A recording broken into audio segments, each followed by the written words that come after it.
பெண்களின் கூந்தலிலே இயற்கையிலே மனம் உண்டாகிறதா இல்லை செயற்கையிலே மனம் உண்டாகிறதா என்று கேட்க போகிறாயா? கேள். அதுல என்ன, இப்ப புளிய மரம் நிறைய இருக்குன்னு வச்சுக்கோங்க, அதுக்கு புளியம்பட்டின்னு வைக்கிறாங்க. வேப்ப மரம் நிறைய இருக்குன்னு வச்சுக்கோங்க, அதுக்கு வேப்பங்குளம்னு வைக்கிறாங்க. இந்த துபாய்னு பேர் எப்படின்னு வந்துச்சு?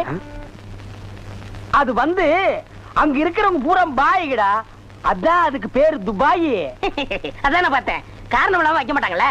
பாய்ங்களோட உருது பாட்டு ஒண்ணு பாடுறேன், கேளு. ஆ ஆ பே பே. என்னண்ணே ஊமை பாட்டா? ச்சே, துதி பிடிக்கிறேன்டா. ஆரே பி அல்லே முல்லேகா ஏ சக்கா முக்கா முல்லா சல்லா ஆரா கேபல்லே கல்லேகோ ஏ ஆரே பி துல்லா கல்லிகா சில்லி முல்லே புல்லே கல்லேகா. நிறுத்துங்க, உங்க பாட்டுல குத்தம் இருக்கு. பெரிய நக்கீர் குற்றம் கண்டுபிடிச்சாரு. சச்சா, எந்திரிச்சு போடா. என்ன உங்க பாட்டுல குத்தம் இருக்குன்னா குத்தம் இருக்குதான். என்ன குற்றம் கண்டாய்? என்னுடைய பாட்டிலே குற்றம் கண்டாயா இல்லை என்னுடைய வாசிப்பிலே குற்றம் கண்டாயா? என்ன